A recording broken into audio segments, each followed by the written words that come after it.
안녕하세요. 호락호락한 신약 통독의 이준희 목사입니다. 오늘은 영상으로는 22번째, 일수로는 23일차가 되겠습니다. 어떻게 호락호락한 신약 통독 잘들 하고 계신가요? 때로는 작심삼일이라고 하면서 우리가 지속하지 못하는 것을 합리화할 때가 있습니다. 그렇지만 호락호락한 신약 통독은 작심삼일에 지는 것이 아니라 계속해서 우리가 잘 이어나가는 그런 시간이 될 수 있으면 좋겠습니다. 오늘부터 우리가 로마서를 읽어가게 될 텐데요. 다시금 우리 마음을 다잡고 오늘 말씀 함께 읽으면 좋겠습니다. 그럼 오늘 함께 읽을 말씀의 분량을 보겠습니다. 오늘은 로마서 1장부터 6장까지 읽도록 하겠습니다. 로마서에 대해서 먼저 좀 알아보고 같이 말씀을 읽도록 하겠습니다. 로마서는 본래 제목이 로마인들에게라는 표제가 붙어 있습니다. 그러니까 로마 교회 성도들에게 쓰여진 편지입니다. 로마 교회, 사도 바울이 세운 교회는 아닙니다.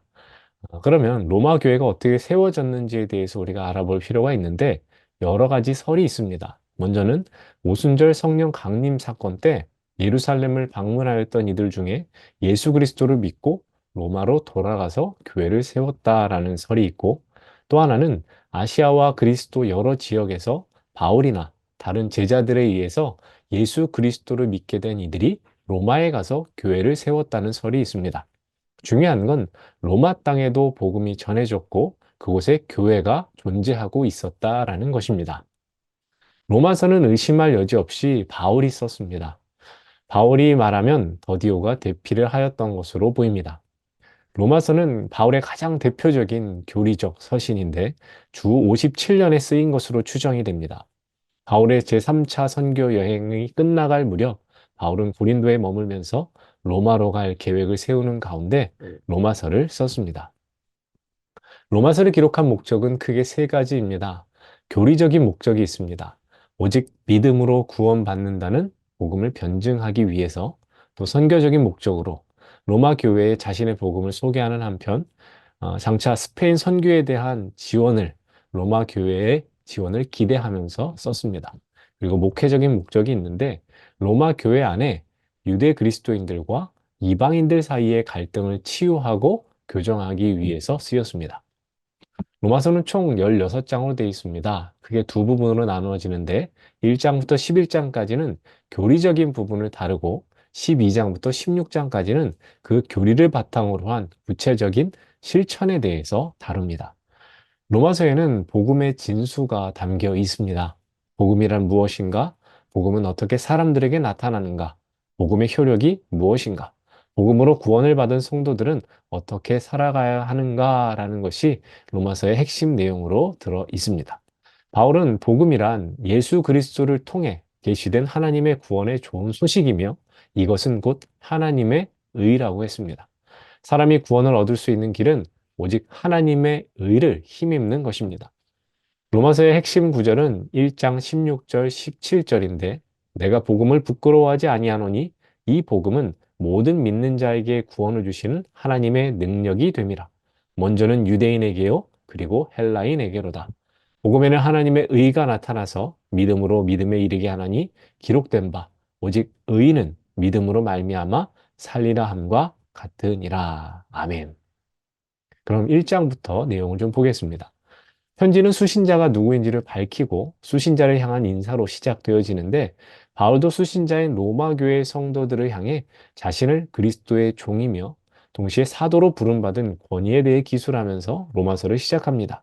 이때 바울은 개인으로서의 서신이 아닌 하나님의 대리인으로 말씀을 증거한다고 밝힙니다.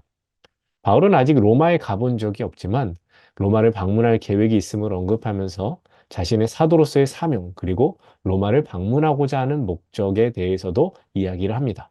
앞서 우리가 서론에서 본 것처럼 로마 교회의 도움을 받아 스페인까지 복음을 전하고자 하는 것이 사도 바울의 계획이었습니다. 무엇보다 바울은 복음이 무엇인지 그 진수를 알려주고자 합니다. 복음은 모든 믿는 자에게 구원을 주시는 하나님의 능력이라는 것과 오직 의인은 믿음으로 말미암아 살리라는 말씀을 증거합니다. 바울은 사람들에게 구원이 필요한 이유는 모든 사람이 죄를 지어 하나님의 진노를 피할 수 없기 때문이라고 합니다. 또한 창세로부터 하나님이 지으신 모든 것을 통해 하나님의 능력과 신성이 분명하게 나타났지만 사람들은 하나님을 알되 하나님을 영화롭게도 아니하며 감사하지도 않고 스스로 지혜 있다 하며 정욕을 따르고 우상을 섬겼습니다. 이에 하나님은 죄 가운데 그들을 내버려 두셨고 사람들은 자신들이 죽어 마땅한 죄인임을 알고도 뻔뻔함과 완악함으로 죄를 죄가 아니라고 하는 그것을 사도 바울은 지적합니다. 2장입니다. 1장에서 바울은 세상 사람들의 죄에 대해서 언급하였는데 이제는 종교적 교만에 빠져 남들을 판단하는 유대인들의 죄를 책망합니다. 종교적으로 강팍한 자들에게 임할 하나님의 심판을 선언하는 겁니다. 하나님은 각 사람에게 그 행한 대로 보응하시되 참고 선을 행하여 영광과 존귀와 썩지 아니함을 구하는 자에게는 영생으로 하시고 진리를 따르지 아니하고 불의를 따르는 자에게는 진노와 분노로 하신다 말씀하고 있습니다. 율법을 받은 유대인이나 율법이 없는 이방인이나 다 자신들의 행위에 따라 심판을 받을 것이며 하나님이 주신 율법을 듣는 자가 의인이 아니라 행하는 자라야 의롭다 하심을 얻는다 합니다.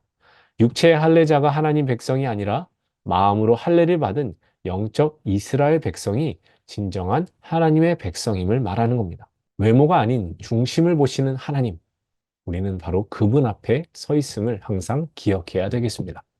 3장입니다.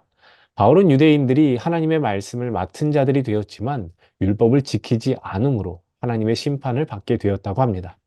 하나님께서 율법을 주신 것은 구원의 계시를 주시려는 하나님의 선한 의도이며 율법은 하나님의 거룩하심을 증거한다고 말합니다. 인간은 유대인이나 헬라인 모두가 다 죄 아래 있다고 선언합니다. 율법은 죄인들에게 하나님의 거룩하심을 증거하므로 사람들이 자신의 죄를 알게 해주며 인간 스스로 구원에 이를 수 없음을 깨닫게 하여 하나님의 긍휼하심과 은혜를 구하게 하시려고 주신 것이라고 합니다. 율법 외에 하나님의 한 의가 나타났는데 바로 예수 그리스도를 믿는 믿음으로 얻게 되는 의입니다. 예수 그리스도께서 우리를 대신하여 율법의 모든 요구를 만족시키셨기 때문에 예수 그리스도를 믿는 믿음은 율법의 완성이 됩니다. 정리해보면 로마서 3장을 통해 하나님이 율법을 주신 목적과 예수님께서 왜 자신을 율법을 완전하게 하려 하신다라고 말씀하셨는지를 알게 됩니다. 4장입니다. 바울은 믿음은 율법으로 더 굳게 세워진다라고 하며 아브라함의 예를 듭니다. 창세기 12장에 기록된 아브라함이 할례 받기 이전에 하나님을 믿음으로 하나님이 그를 의롭게 여기신 것을 예로 들어 행위나 할례가 아닌 믿음으로 오직 믿음으로 의롭게 되는 은혜에 대해서 설명합니다. 아브라함이 할례 받기 전에 믿음으로 의롭게 여김을 받았다면 아브라함은 할례자에게만 믿음의 조상이 되는 것이 아니라 할례를 막론하고 모든 믿는 자의 조상이 되는 것입니다. 아브라함에게 주어진 의는 예수님을 죽은 자 가운데서 살리신 하나님을 믿는 우리 모두에게도 주어진다고 합니다. 이것을 네 글자로 하면 이신칭의입니다. 믿음으로써 의롭다 칭해지는 것. 이신칭의. 5장입니다. 믿음으로 의롭다고 인정을 받은 사람의 삶은 어떠한가에 대해서 설명합니다. 죄로 인해 하나님과 단절되었던 인간은 믿음으로 의롭게 되므로 하나님과 화평을 누리게 됩니다. 더불어 믿음으로써 은혜의 자리에 들어가기 때문에 하나님의 영광을 바라고 즐거워하게 됩니다. 환난 중에도 즐거워할 수 있습니다.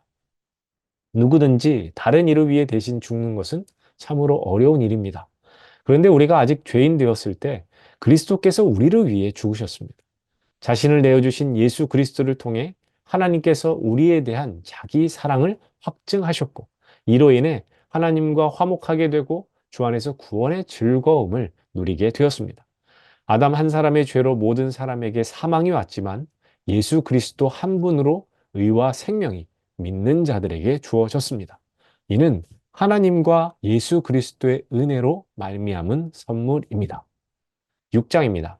바울은 하나님의 은혜로 구원받은 자들은 죄에 대하여 죽고 의에 대하여 살아야 한다는 성화의 삶을 강조합니다.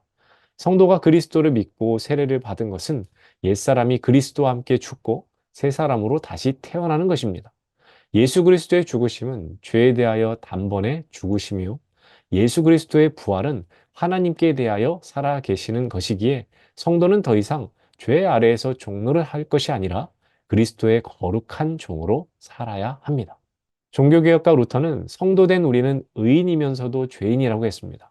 죄가 우리를 지배하지 못하도록 몸의 사욕에 순종하지 말고 우리 자신을 하나님께 드리며 우리 지체를 의의 무기로 하나님께 드려야 합니다. 사도 바울은 죄가 너희를 주장하지 못한다, 은혜 아래 있기 때문이다 라고 외칩니다. 성도된 우리는 예수 그리스도를 통해 의인이 되었습니다. 그렇지만 날마다 죄를 고백하면서 의인으로서의 삶, 즉 성화를 향해 가야 합니다. 여기까지가 우리가 오늘 함께 읽을 말씀에 대한 내용이었습니다. 그럼 오늘 암송할 말씀 보겠습니다. 로마서 1장 17절입니다. 복음에는 하나님의 의가 나타나서 믿음으로 믿음에 이르게 하나니 기록된 바 오직 의인은 믿음으로 말미암아 살리라 함과 같으니라. 복음에는 나타나서 믿음으로 믿음에 이르게 하나니 기록된 바 믿음으로 말미암아 살리라 함과 같으니라. 복음에는 하나님의 의가 믿음에 이르게 하나니 기록된 바 오직 의인은 말미암아 같으니라. 복음에는 하나님의 의가 나타나서 믿음으로 믿음에 이르게 하나니 기록된 바 오직 의인은 믿음으로 말미암아 살리라 함과 같으니라. 아멘. 이 시간은 여러분의 통독에 즐거움과 기쁨을 드리는 시간, 호락호락한 퀴즈, 호퀴즈 시간입니다. 퀴즈는 다음과 같습니다. 바울은 아브라함이 할례 받기 전 믿음으로 의롭다 여김을 받은 것을 예로 들면서 믿음으로 의롭다 칭함받는 은혜를 설명하였습니다. 믿는 자는 의롭다 칭함을 받는다는 것을 네 글자로 무엇이라 하나요? 1번 이실직고, 2번 이산저산, 3번 이심전심, 4번 이신칭의, 5번 이의제기. 여기까지가 오늘 제가 준비한 영상입니다. 영상을 잘 보셨다면 말씀을 읽으시고 암송도 하시고 퀴즈도 푸신 다음에 저에게 문자 보내주시면 되겠습니다. 그러면 오늘 하루도 잘 보내시고 내일 저는 새로운 영상으로 여러분들을 찾아뵙도록 하겠습니다. 오늘도 우리는 신약으로 호락호락 합니다. 감사합니다.